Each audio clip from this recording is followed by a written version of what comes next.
쌤입니다. 지난 시간에 이어서 이제 생명체 구성 두 번째 시간으로 가도록 하겠습니다. 지난 시간에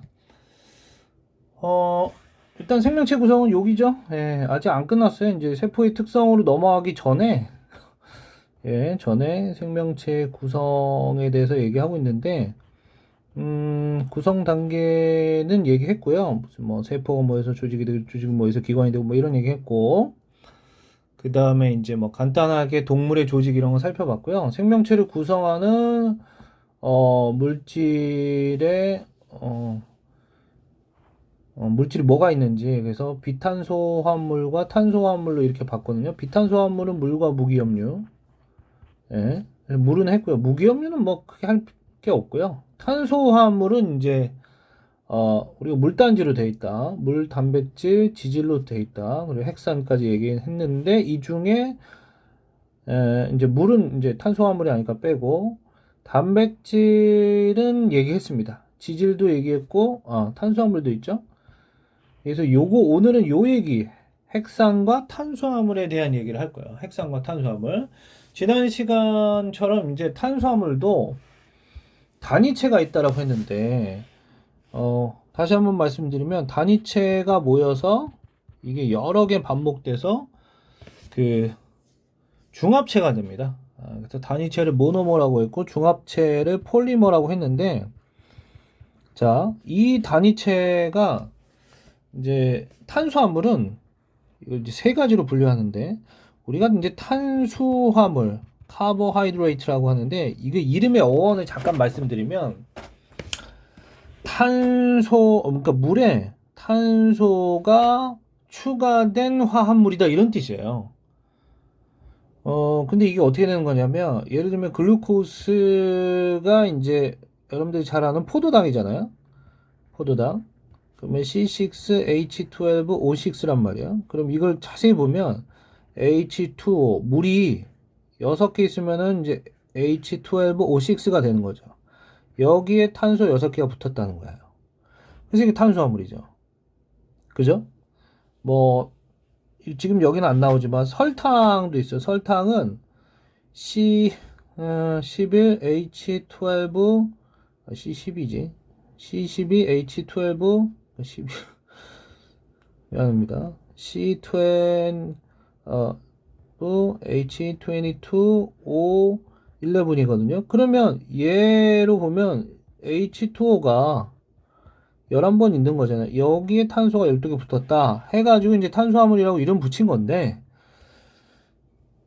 그냥 이름을 붙인 것만 그렇다는 거지, 그렇게 뭐 이해할 필요는 없습니다. 물에 탄소가 붙은 거는 이렇게 이해할 필요는 없어요. 지금 시대에는 그렇게 이해할 필요는 없고. 그래서 이 탄수화물의 이름은 그렇게 붙인 거고요. 얘는 단위체로 얘기하는 게 단당류예요. 단당류. 단당류가 두 개 모이면 이당류라고 하고요. 다이머죠. 그 다음에 이당류가 여러 개 붙은 걸 다당류라고 하는데, 폴리사카라이드 이렇게 부릅니다. 폴리사카라이드. 그러니까 일반적으로 우리가 당이라고 하면은 탄수화물은 맞아요. 탄수화물이 당인데, 일반적인 당은 작은 당류를 얘기합니다. 그러니까 탄수화물은 그냥 당자를 붙이는 게 맞아요. 그러니까 당류, 이 당류 이렇게 붙이잖아요. 근데 일반적으로는 이 당이라고 하면은 이제 슈거를 많이 생각하거든요. 슈거. 그러니까 정말 스윗함이 있는 어떤 탄수화물을 주로 얘기하는데, 그 스윗함이 있는 게 바로 단당류나 이당류를 주로 얘기해요. 그래서 일반적으로 당이라고 하면 단당류나 이당류를 얘기하는데, 엄연히 말하면 탄수화물을 당이라고 봤을 때는 이 단당류, 이당류, 다당류가 모두 탄수화물에 들어갑니다, 여러분들. 자, 이 단당류를 지금 이 화면에서 보고 계신데, 단당류의 대표적인 게 우리가 잘 아는 포도당. 네, 포도당이 영어로 글루코스죠. 그 다음에 과당이 있습니다. 후르츠에서 온 거죠. 프럭토스. 그 다음에 갈락토스라고 쓸게요. 그냥 갈락토스 이렇게 돼 있죠. 갈락토스는 그냥 갈락토스예요. 자, 이것이 두 개가 모인 게 이당류입니다. 다이머. 근데 이거 말고, 이건 이제 육탄당이라고 해서 헥소스, 슈가 이렇게 돼 있잖아요. 이게 당이라는 거죠. 이 6개, 헥사가 6개라는 이제 그 뜻이잖아요. 그 다음에 펜타가 5개라는 뜻이잖아요. 여러분들 펜타곤 하면은 UFC에서 맞나? 펜타곤이? 그죠? 오각형 구조잖아요. 이게 이제 5탄당이라는 뜻이에요. 5탄당이 여기 6탄당이라는 뜻인데 당이 6개 있고 실제로 육각형 구조인데 이거 오해하면 안 되게 가운데 여기는 산소가 있어요. 여기 산소가 있단 말이에요. 그러면 아니 지금 예를 들면 글루코스 같은 거 이렇게 그렸는데 아니 여기 탄소 하나 둘 셋 넷 5개만 있어야 되는 거 아니에요? 이건 산소고 그게 아니라 이렇게 탄소가 하나 더 있습니다. 보시면은 여기 하나 더 있어요. 그러니까 여기가 1번 탄소, 2번 탄소, 3번 탄소, 4번 탄소, 5번 탄소, 6번 탄소까지 있어요. 무조건 여기 산소가 있더라도 모양을 보면 육각형이면 6탄당이고요. 오각형이면 5탄당인데 얘는 좀 예외적이죠. 프록토스는 하나, 둘, 셋, 넷, 5개인데 여기 보면 여기 탄소가 또 하나 있죠. 그래서 이제 얘도 6탄당에 들어갑니다. 그러니까 탄소가 6개면 일반적으로는 육각형 모양인데 예외적으로 오각형 모양을 띌 수도 있다라는 겁니다. 그 다음에 5탄당은 우리가 핵산할 때 배웁니다. 핵산. 리보스, 디옥시리보스 들어보셨죠? 그럼 2당류는 뭐냐면 엿당이 있고요. 그 다음에 설탕이 있고요. 우리가 잘 아는. 그 다음에 젖당 또는 유당이라고 부르는데 전부 다 포도당은 들어갑니다. 2당류는 엿당은 포도당과 포도당이 합쳐진 거, 설탕은 포도당과 과당이 합쳐진 거고, 젖당은 포도당과 갈락토스가 합쳐진 거예요. 무조건 단당류가 제일 단맛은 아닙니다. 설탕이 여기서는 뭐 어떻게 보면은 우리가 익숙한 가장 단맛이라고 볼 수 있겠죠. 다당류는 좀 단맛이 덜 나는데 다당류 여러분 좀 알아둬야 되는데 동물과 식물로 좀 나눠서 봐야 되는데 동물은 우리가 글라이코겐, 그러니까 글리코젠만 생각하면 돼요. 얘는 저장 다당류인데 탄수화물이 그러니까 포도당으로 주로 이제 분해가 돼서 흡수될 거 아닙니까?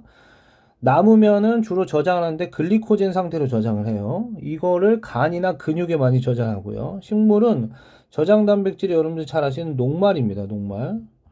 그리고 구조 단백질이 바로 셀룰로즈 많이 들어보셨죠? 세포벽 성분인 셀룰로즈가 돼요. 이게 이제 구조 제가 단백질이라고 했나요? 구조 탄수화물입니다.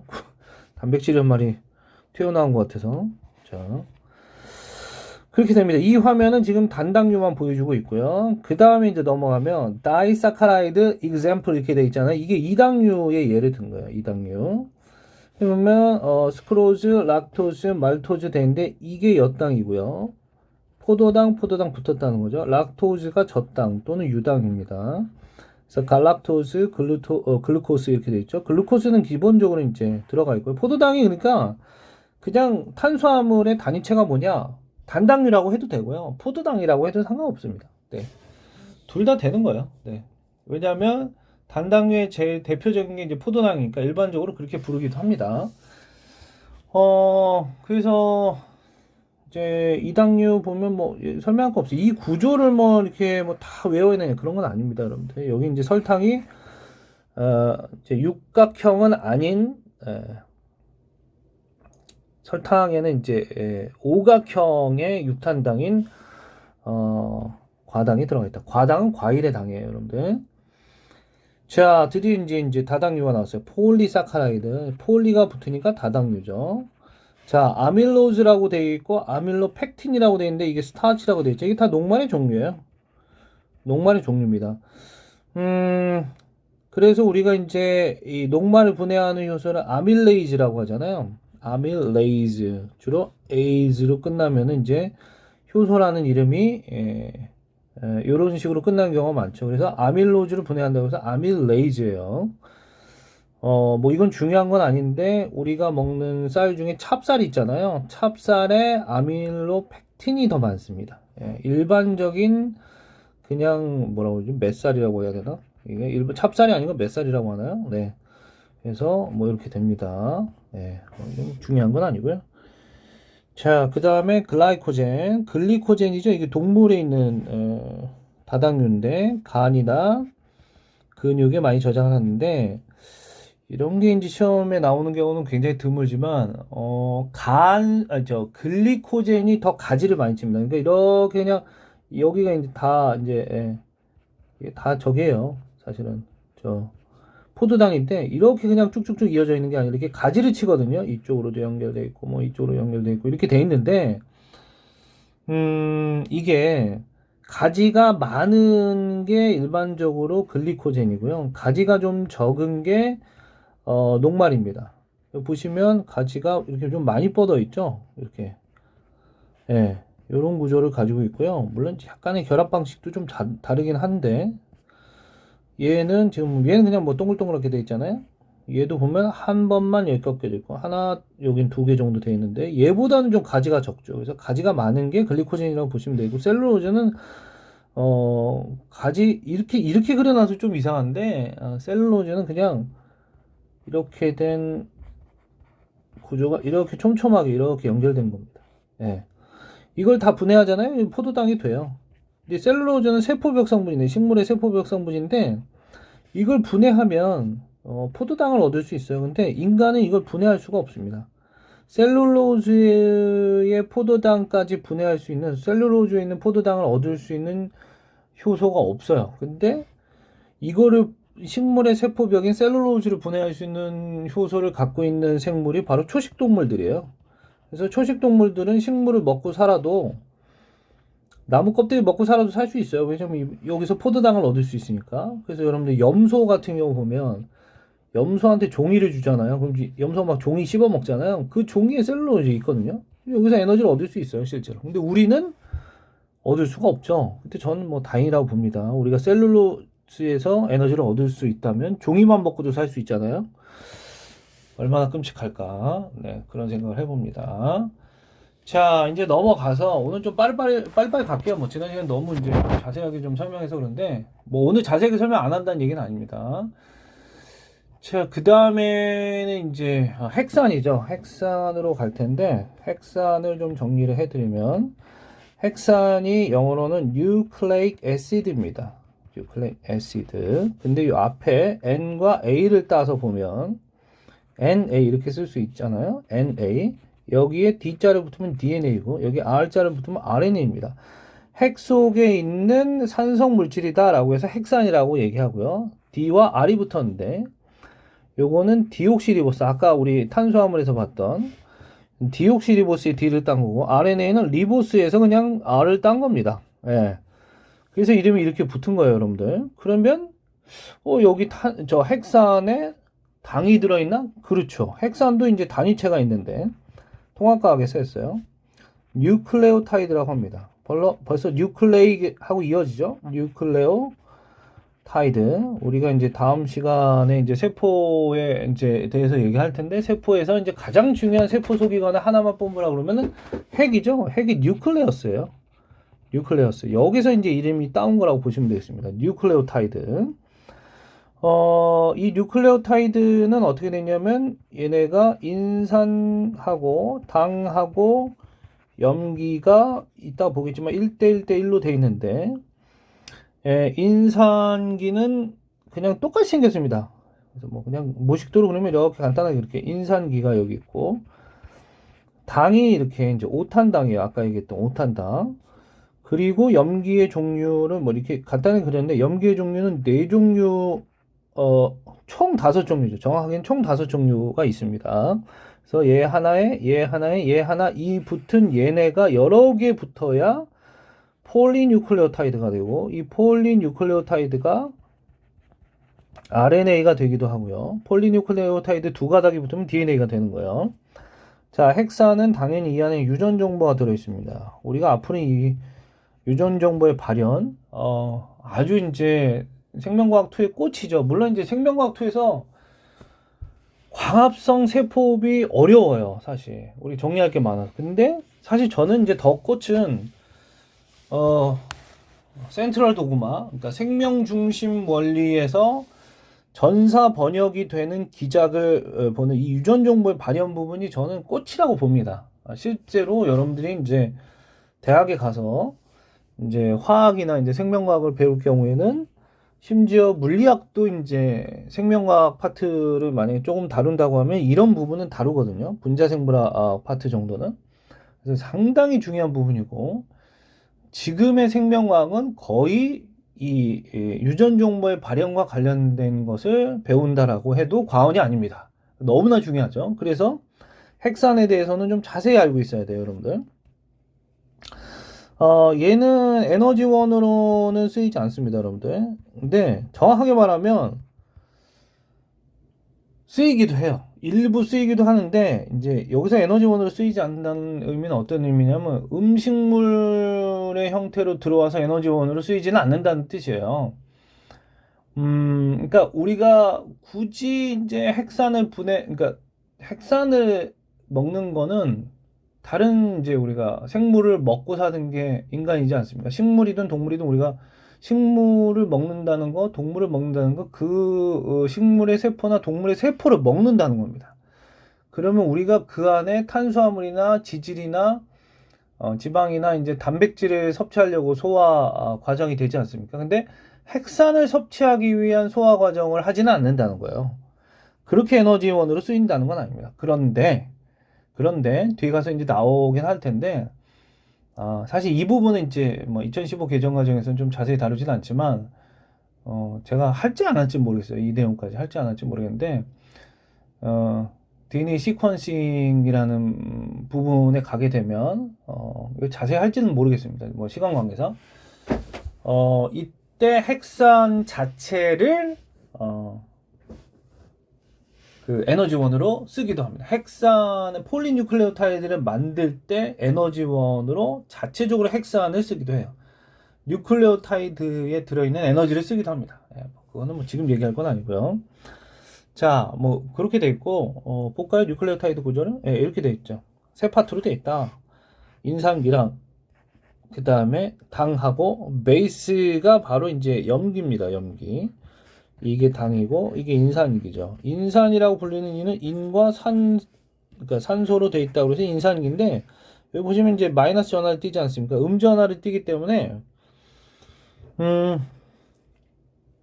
얘를 뚝 떼어내면 PO4 마이너스예요. PO4 마이너스인데, 이게 전하를 띄지 않습니까? 전하를 띄기 때문에 DNA 자체는 마이너스 전하를 띱니다. 그래서 우리가 뭐 그것도 자세히 배우진 않지만 일렉트로포리시스라고 해서 전기용동이라고 하는 분석 방법이 있어요. 그래서 전기용동이라는 분석 방법을 할 때 플러스 마이너스 극을 걸어주면은 DNA를 자르면 특정 부분을 자르는 DNA 이제 제한 요소에 의해서 자르면 DNA 크기가 DNA 자체가 마이너스 띄고 있는데 DNA 크기가 작은 것과 큰 건 뭐 이렇게 있잖아요. 그러면 큰 거는 여기 이제 아가로스 젤이라고 해가지고 이런 이제 무기예요. 쉽게 말하면 무기인데 여기다가 DNA 조각이 들어있는 시료를 넣는 거예요. 그래서 여기다가 넣죠. 여기다 이렇게 넣는데, 만약에 A 시료고 B 시료고 C 시료다. 그러면 A 시료를 여기다 넣고 B 시료를 여기다 넣고 C 시료를 여기다 넣으면 이게 무겁잖아요. 그래서 얘는 이렇게 가다가 조금만 가서 여기 머물게 되고요. 얘는 조금 더 가벼우니까 조금 더 가겠죠. C는 더 많이 갑니다. 그래서 이런 식으로 갈 수 있어요. 이 조각이 만약에 여기에 만약에 C만 들어있는 게 아니라 A도 들어있다. 그러면 여기 똑같은 위치에 여기 줄이 또 생깁니다. 이렇게. 근데 이쪽으로 가는 이유가 뭐냐면 플러스 그게 전기력에 의해서 이 마이너스를 띄고 있는 DNA가 가는 거예요. 그래서 마이너스 띄고 있는 이유는 인산기 때문이다. 다시 한번 말하지만 앞에서 지난 시간에 얘기했지만 CHONP로 되어 있거든요. 그럼 이 P가 어디냐? 이건 인산기에만 있습니다. 그럼 N은 어디냐? N은 염기에만 들어있어요. 보이시죠? 염기에만 들어있고요. CHO는 이거 다 C거든요. 여기 H도 있지만 CHO는 당에 들어있긴 한데 염기에도 일부 들어있습니다. 이렇게 나눠서 좀 볼 수 있어요.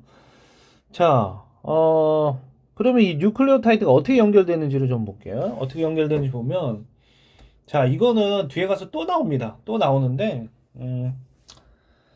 자, 여기 이렇게 한번 볼게요. 이게 인산이고, 요게 당이고, 요게 염기지 않습니까? 네, 다시 지우고, 요렇게. 이게 뉴클레오타이드거든요. 뉴클레오타이드인데, 그러니까 옆에다 다시 그러면 인산, 당, 이렇게 염기 이렇게 있어요. 인산당 염기로 되어 있는데, 이게 이제 밑에 계속 이렇게 이어질 거 아닙니까? 예, 이런 식으로 이어진단 말이에요. 이런 식으로 이어지는데 어떻게 이어지냐면 이게 계속 밑으로 연결되죠. 이게 연결될 때는 여기 있는 당과 여기 있는 인산이 이렇게 연결이 돼요. 여기서 지어서 한번 보면 이게 지금 당이잖아요. 여기 그러니까 요 첫 번째 뉴클레오타이드라 요 두 번째 뉴클레오타이드에 요 당하고 인산 사이에 요 결합이 생긴다는 거야. 예, 여기 요 결합. 근데 요 결합은 공유 결합입니다. 그러니까 이 공유 결합은 인산과 당 사이의 결합이에요. 인산과 당 사이의 결합인데 이 인산과 당 사이의 결합을 뭐라고 하냐면 공결합인데, 그러니까 이렇게 나눠서 보면 인산하고 당만 이렇게 제가 쳐놨어요. 이게 바로 뉴클레오타이드의 골격입니다. 골격. DNA의 골격 이렇게 얘기했대요. 그러면 DNA는 어떻게 되냐면 두 가닥으로 되어 있거든요. 다음 거 미리 볼까요? 그러니까 DNA는 이렇게 두 가닥으로 되어 있고요. 여기 DNA. 이게 DNA 겁니다. 이게 한 가닥 이렇게 여러분들 잘 아는 왓슨과 크리기에서 이렇게 이중나선 구조로 되어 있다는 걸 알아낸 건데 여기에 이제 반대편 가닥이 이렇게 이제 자리 잡고 있죠. 그러니까 두 가닥이에요. 그러니까 한 가닥 반대편에 또 한 가닥 해서 여기가 이제 이어진단 말이에요. 이 이어지는 부분이 바로 염기 사이의 결합입니다. 이때는 수소 결합을 해요. 수소 결합 제가 지난 시간에 물 하면서 얘기 한번 했었죠. 약한 결합이에요. 이 결합은. 근데 여기가 골격이란 말이에요. 이 골격은 인산하고 당 사이의 결합인데 여기도 마찬가지예요. 이거는 공유 결합이에요. 이건 강한 결합입니다. 공유 결합은 매우 강한 결합이야. 그러니까 여길 이렇게 끊는 거는 굉장히 어려워요. 근데 여길 끊는 거는 쉬워. 이렇게 끊는 거는 쉬워. 그러니까 DNA를 두 가닥을 한 가닥씩으로 찢는 건 쉬운데 DNA의 골격 자체를 부숴버리는 거, 이걸 딱 끊어버리는 건 굉장히 어렵습니다. 혼결합이니까. 그죠? 그리고 한 가닥만 있으면 RNA는 염기와 염기 사이에 약한 결합이 없어요. 염기가 한쪽으로만 노출되어 있습니다. 자, 그래서 여기도 보면 베이스 페어라고 되어 있는데, 베이스 페어는 쌍을 이룬다는 거예요. 이쪽에 베이스 페어라고 하지 않죠. 이 오른쪽에만 베이스 페어라고 하는데, 여기 염기랑 쌍을 이룬다는 거예요. 여기 자세히 보시면, 확대해 보면, 자세히 보시면, 이렇게 되어 있잖아요. 이게 아데닌이면 이게 타이민, 이런 식으로 여기 연결된다는 뜻입니다. 자, 그러면 여기서 제가 또 이제 정리를 해보면, 인산당 염기로 되어 있다고 하는데, 이 염기의 종류가 두 가지예요. 두 가지가 아니라 이제 DNA 거는 아데닌, 타이민, 자, 여기다 다시 쓰겠습니다. 칸이 없으니까 여기다 쓸게. 자, 칸이 없으니까 여기다 좀 정리해서 쓰면 인산, 당 염기로 되어 있다고 했는데 당은 조금 얘기할게. 이따가 얘기하고 염기부터 얘기하자면 일단 염기의 종류는 DNA 거는 ACGT입니다. T만 다른 색깔 할게요. 그 다음에 RNA 종류 거는 ACG하고 U입니다. 자, 근데 이름이 다 있는데 이건 여러분들 꼭 외워야 돼요. 이름은 통합과학 때도 했죠. A는 아데닌입니다. 아데닌. 얘 똑같죠. 얘는 사이토신이에요. 사이토신. 예, 똑같아요. 그 다음에 구아닌. 그 다음에 타이민, 이렇게 혀를 깨문 발음이죠. 타이민이라고 써도 되고요. 뭐 티민이라고도 있는데 정확한 발음은 타이민이 더 맞겠죠. 뭐 저도 영어를 잘하는 건 아니지만. 근데 RNA에만 이 유라실이 따로 있어요. 유레실, 유레실, 뭐 유라실 이렇게도 쓰고 옛날엔 뭐 우라실 이렇게도 표현했는데 유라실이 그래도 한글로 표현할 때 그나마 좀 더 정확한 발음 같아요. 그러니까 총 염기의 종류는 A, C, G, T, U 해서 5가지죠. T와 U는 각각 DNA, RNA에 하나만 있는 거고 이 A, C, G, 아데닌, 구아닌, 사이토신은 공통적으로 있는 겁니다. 그 다음에 이제 당을 보면 이 당 때문에 이름이 바뀌는 건데 이 당, 두 번째 DNA의 D가 디옥시리보스입니다. 디옥시리보스, 데옥시라이보스 이렇게 쓰고요. RNA가 리보스입니다. 근데 얘가 5탄당으로 돼 있는데 아까 뭐 구조는 뭐 그려드렸지만 제가 이제 뭐 따로 그려드리면 DN이 이제 5탄당이니까 여기 산소가 있고 탄소, 탄소, 탄소, 탄소 이렇게 돼 있고 여기 하나 더 있습니다. 얘도 뭐 똑같겠죠. 네. 이렇게 돼 있는데 사실 이렇게만 돼 있는 게 아니라 이쪽에 뭐 OH 아이고 이쪽에 OH기 뭐 H 여기 탄소의 다리가 4개 있어야 되니까 그러면 여기도 이제 여기 H 이렇게 돼 리보스부터 OH 이렇게 그리고 여기도 이쪽 한쪽에다 다 그릴게요. OH 이렇게 대칭적으로 그려도 돼요. 여기를 H로 그려도 됩니다. 한쪽에다 다 몰아서 그릴게요. 그 다음에 여기 H고 여기가 CH2 O C 아니지 미안합니다. CH2OH 뭐 이렇게 돼 있어요. 실제로 뭐 CH2라고 했으니까 여기 H 있고 여기에 OH 이중결합은 아니고요. 이렇게 돼 있어요. 그럼 여기도 똑같죠. 여기 CH2OH 그냥 이렇게 쓸게요. 얘랑 똑같은 건데. 근데 이제 자세히 보시면 그럼 리보스랑 디옥시리보스랑 뭐가 다르냐? 다 똑같은데 OH 여기 H 네, 여기 H 이렇게 돼 있고 자 여기다 먼저 그릴게요. H, OH 돼 있고 여기 H 돼 있는데 잘 보세요. 요 부분만 다른데 요 부분이 그냥 H로만 돼 있습니다. 여기가 좀 달라요. 여기가 얘는 OH인데 얘는 H인데 이게 사실 탄소 번호라는 게 있는데요. 얘가 1번 탄소입니다. 얘가 1번, 2번, 3번, 4번, 5번 탄소예요. 뭐 이것까지는 몰라도 되는데 2번, 3번, 얘도 4번, 5번 탄소인데 2번 탄소 부분이 다른 거야.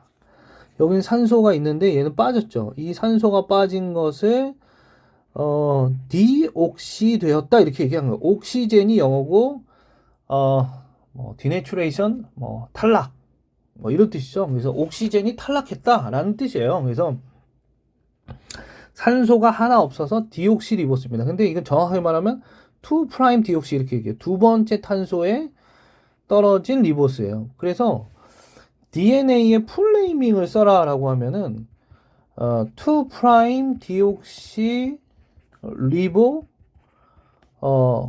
뉴클레이 리보스까지는 안 쓰고요. 그냥 리보 뉴클레이크 애시드 이렇게 씁니다. 거기서 앞 글자를 따가지고 물론 이걸 이제 대문자로 해야 되겠지만 여긴 아니고 DNA 이렇게 부른 거예요.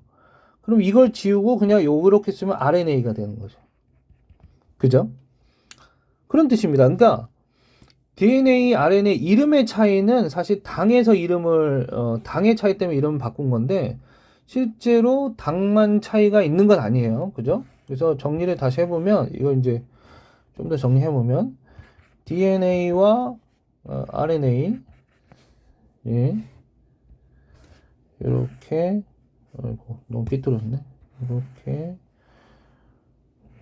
왜 이렇게 삐뚤었어 이게? 위로 볼까? 이거 왜 이러지? 네. 똑바로 안 되네요 이게.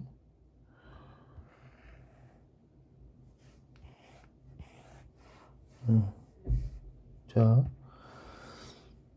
똑바르게 안 되니까 좀 열받네요. 자 갑자기 네.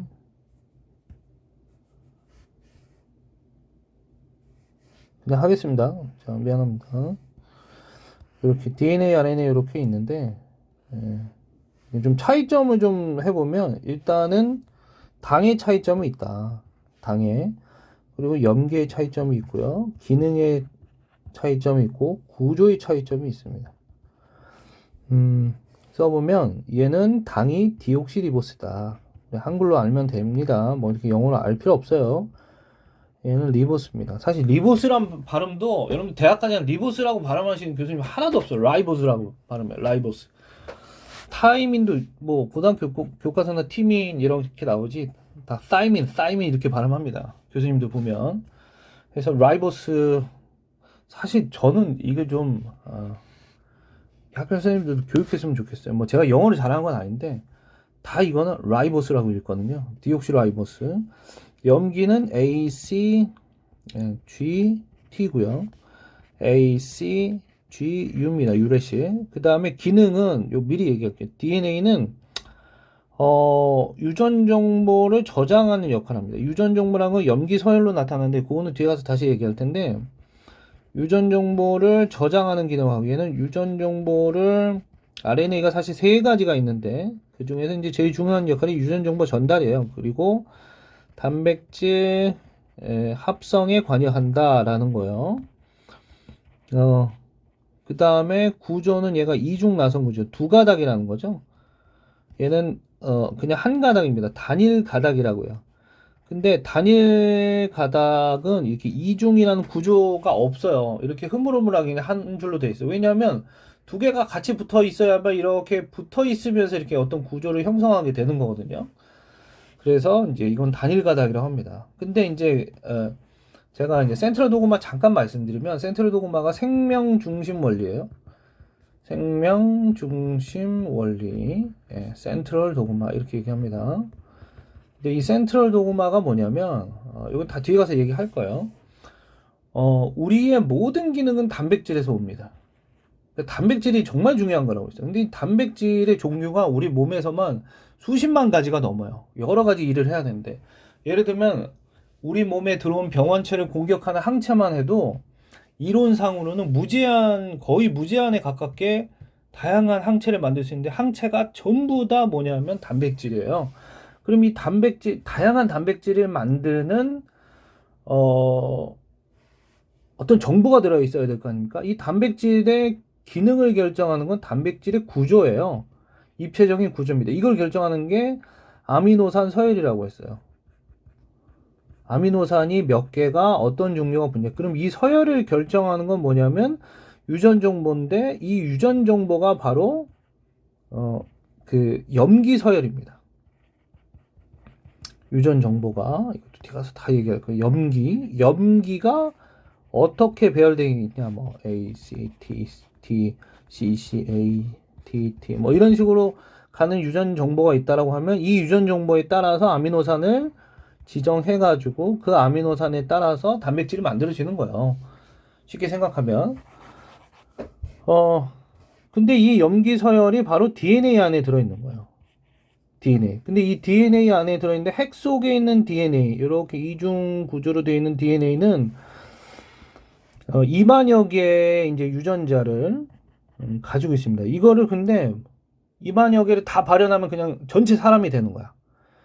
전체 사람이 될 필요는 없잖아. 예를 들면 구강에서 이제 침샘 안에 있는 세포라고 생각하면 아밀레이즈 만들면 될 거 아닙니까? 뭐 그러면 아밀레이즈만 만드는 이 2만 개의 유전자 중에 한 개만 발현하고 싶어. 그러면 특정 부위, DNA의 특정 부위에 있는 염기 서열만 이렇게 발현시킵니다. 뭐 요 부위다라고 하면 요 부위를 RNA로 전달해 주는 거야. 그럼 이 RNA가 튀어나와서 이 RNA 유전 정보가 리보솜을 통해서 단백질을 만들어내는 거야. 그럼 얘가 이제 뭐 아까 얘기했던 얘가 만약에 아밀레이즈다라고 하면 이 아밀레이즈가 이제 소화 요소로서 작동을 하는 거죠. 이런 기작을 갖고 있단 말이에요. 그러면 방금 얘기했듯이 DNA는 2만여 개의 유전 정보를 세포 한 개의 사람의 모든 유전 정보가 다 들어있는데 각각의 세포마다 모든 유전 정보를 다 발현시키면 팔에서도 사람이 되고 다리에서도 사람이 되고 뇌에서도 사람이 되니까 안 되잖아요. 그러니까 그 부위에서 필요한 단백질만 만들기 위해서 필요한 유전 정보만 꺼내 씁니다. 꺼내 쓴다는 얘기는 뭐냐면 DNA에서 필요한 부분만 복사해서 쓴다는 거예요. 그러니까 예를 들면 우리가 도서관에 굉장히 귀중한 자료가 있어. 막 제가 예를 많이 드는 게 그럴 리가 없지만 우리 동네 도서관에 예를 들면 서울시 뭐 어디 뭐라고 할까요? 양천구 신정동인가요? 뭐 거기에 이제 양천구에 뭐 구립 도서관이 있다고 해봐. 있는지 모르겠어. 나도 모르겠어요. 양천구에 사는 친구들 뭐 아시겠지만 그러면 구립 도서관 뭐 이런 데 있을 거 아닙니까? 아니면 뭐 서울시면 시립 도서관 이런 데 있을 거 아니에요? 거기에 직지가 왔다고요. 직지. 최초의 금속 인쇄 활자 보진 직지가 와 있어. 얼마나 중요? 그럴 리는 없다. 그냥 가정을 하는 거야.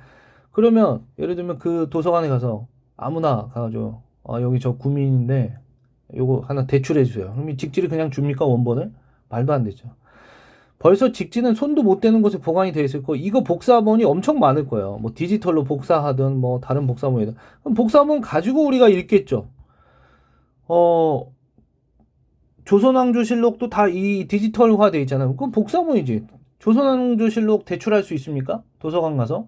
국립중앙박물관에 있는지는 모르겠지만 조선왕조실록이 여러 개 있으니까. 그러면 세종 시대 때 있던 조선왕조실록 하나만 대출해 주세요. 그럼 대출해 줍니까? 안 해주죠. 그러니까 이 DNA가 그만큼 중요한 정보를 담고 있으니까 우리 몸에서는 직지보다 어떻게 보면 더 중요한 거죠. 그러니까 이걸 직접 꺼내 쓰는 건 너무 위험하니까 얘한테 복사본을 뜨는 거야. 일부 필요한 부분만. 조선왕조실록이나 직지나 뭐 필요한 부분만 복사를 떠가지고 이걸 가지고 나와서 핵 속에 있는 RNA가 바깥으로 나옵니다. 그러니까 전달자 역할을 하는 거죠. 이걸 가지고 단백질 합성을 하는데 쓰인다는 거예요. 무슨 말인지 알겠죠? 뭐 간단히만 얘기했습니다. 그래서 전사 번역 뭐 이렇게 해가지고 우리가 이제 나중에 공부할 거고요. 기능은 그렇고 염기에 대해서도 좀 더 자세히 얘기해 볼게요. 염기 보면은 여기 염기의 종류가 요걸로 먼저 볼게요. 염기의 종류는 크게 네 가지긴 한데 이제 DNA 걸로만 얘기하겠습니다. 어차피 아데닌이나 유라시라고 사이토신은 좀 비슷한 사이민하고 좀 비슷한 부분이 있는데 아데닌, 구아닌, 그 다음에 사이토신, 사이민 이렇게 하면은 여기 사이민이 있잖아요. 사이민 보면은 이렇게 하나의 육각형으로 되어 있습니다. 이걸 고리라고 하잖아요. 고리 구조 한 개짜리, 고리 한 개짜리로 되어 있어요. 사이토신 보면 얘도 한 개짜리로 되어 있습니다. 한 개짜리로 되어 있네, 얘네 둘은. 사이토신하고, 사이민은 한 개 고리로 되어 있습니다. 크기가 작어, 이렇게. 자, 얘는 보면, 구아닌 보이시죠? 두 개의 고리로 되어 있습니다. 아데닌 두 개의 고리로 되어 있어요. 두 개의 고리로 이렇게 대충 그려서 미안합니다. 이렇게 두 개의 고리로 됐어요. 크기가 누가 더 크냐면 얘가 더 크고 얘가 작아요. 이렇게 얘기해 볼게요. 아귀 얘기해 볼게요. 아귀. 아귀찜 할 때 아귀는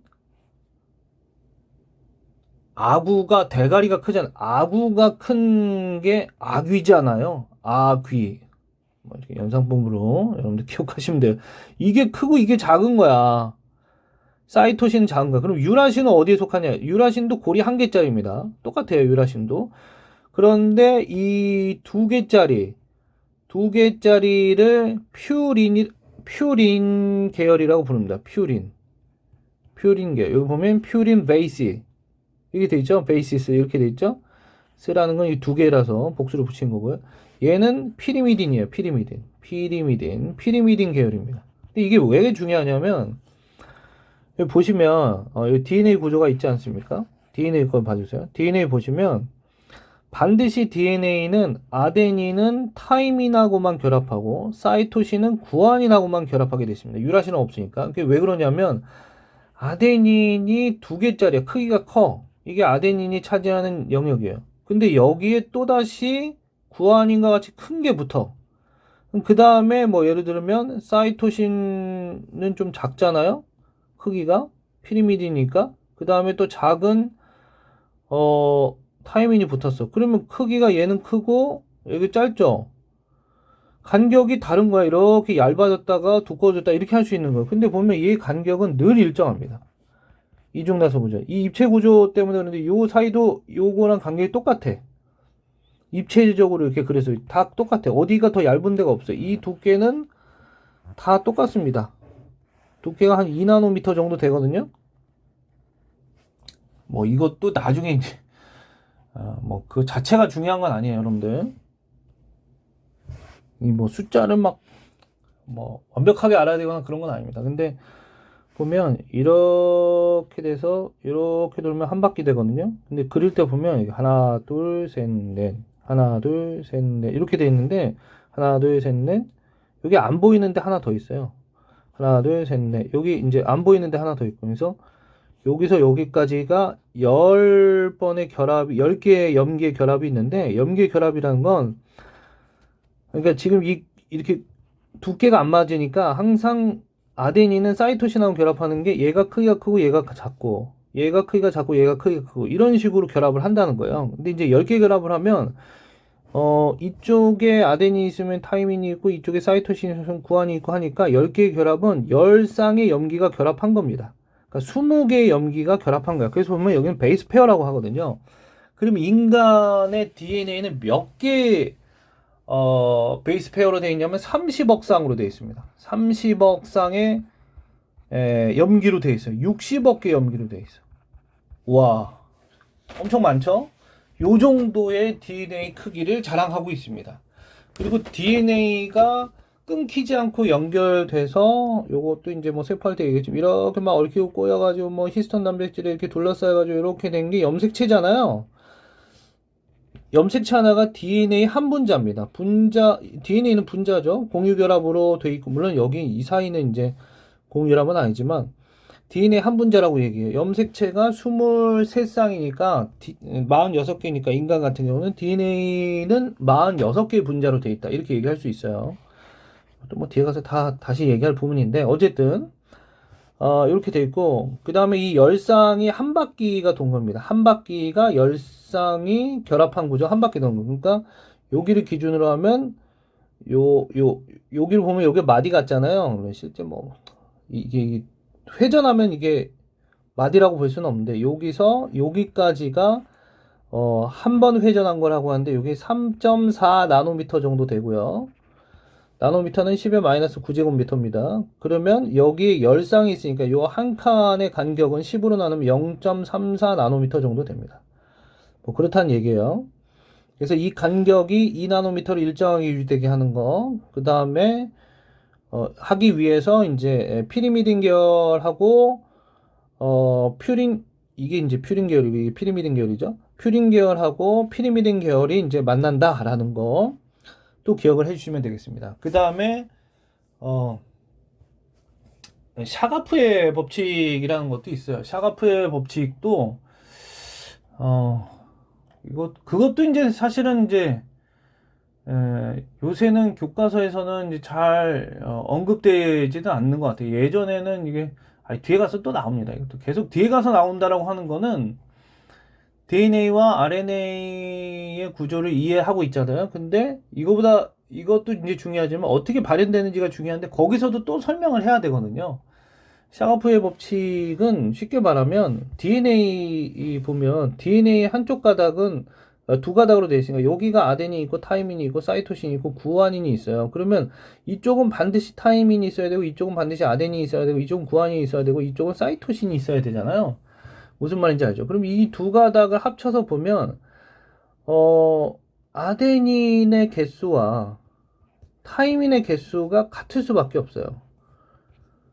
그리고 제가 이거 3개 그린 거는 이유가 있는데 사이토신의 개수와 구아닌의 개수가 같을 수밖에 없습니다. 그러면 아데닌에다가 구아닌을 더한 숫자랑 사이토신과 타이민을 더한 숫자는 같습니다. 그러면 뭐 이건 뭐 이렇게 쓸 수 있죠. 이거는 항상 1이라는 거예요. 이 비율은 뭐 그런 겁니다. 그래서 예를 들면 이 전체 어떤 DNA 안에 아데닌 위로 가면 제가 이거 자를 거라서 지난 시간에 보니까 잘려가지고 잘 안 보이는데 예. 아이고 네. 아데닌이 있으면 반드시 타이민이 있고 그러니까 아데닌의 숫자 타이민의 숫자가 같고 사이토신과 구아닌의 숫자가 무조건 같기 때문에 뭐 이런 식으로도 표현할 수 있단 말이에요. 이게 이제 샤가프의 법칙인데 자 어쨌든 이제 이걸 통해서 이제 문제를 주어질 수도 있어요. 그래서 아데닌의 개수만 주어지고 타이민의 개수나 사이토신이나 구아닌의 개수를 알아내는 거죠. 어떤 DNA에 있는 아데닌의 개수가 이제 이중 나선에 있는 모든 아데닌의 개수요. 얘가 이제 전체 염기의 비중의 20%를 차지한다. 그럼 타이민도 20%만 차지하는 거고요. 그럼 사이토신과 구아닌이 각각 30%를 차지해서 다 더하면 100%가 되는 거예요. 뭐 이런 식으로 이제 문제를 주어질 수도 있죠.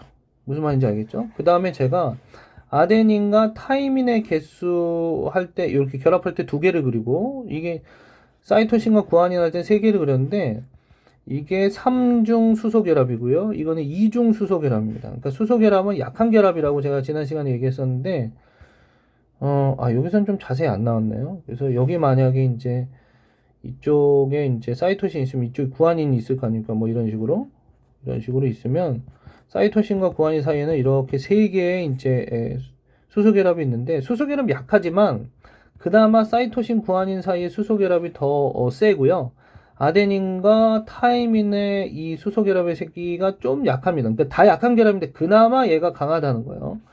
그래서 DNA의 구조적인 안정성은 사이토신과 구안인의 비율이 높으면 높을수록 그래도 수소결합의 수가 많으니까 이것도 나옵니다. 수소결합의 수를 비율적으로 물어본 거 나오는데 이게 높으면은 안정성이 높아지는 거야. 네.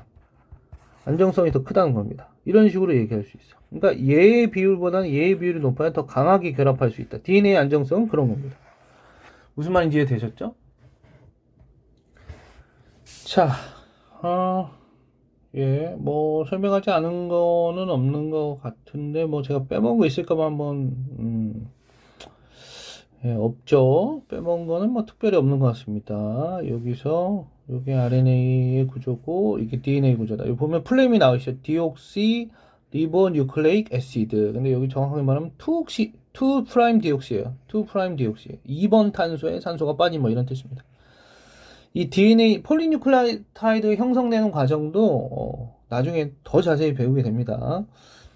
자, 오늘 여기까지 할까요? 고생 많으셨고요. 다음 시간에는 이제 세포의 구조인데 세포를 연구하는 방법부터 얘기할 텐데 뭐 현미경 얘기 막 이런 거 나옵니다. 그래서 물리 1에서도 이건 뭐 주사 전자현미경 뭐 그다음에 투과 전자현미경 해서 샘템 이런 거 이제 배웠었는데 그 얘기도 이제 또 나옵니다, 여러분들. 고생 많으셨고 다음 시간에 찾아뵙도록 할게요. 고맙습니다.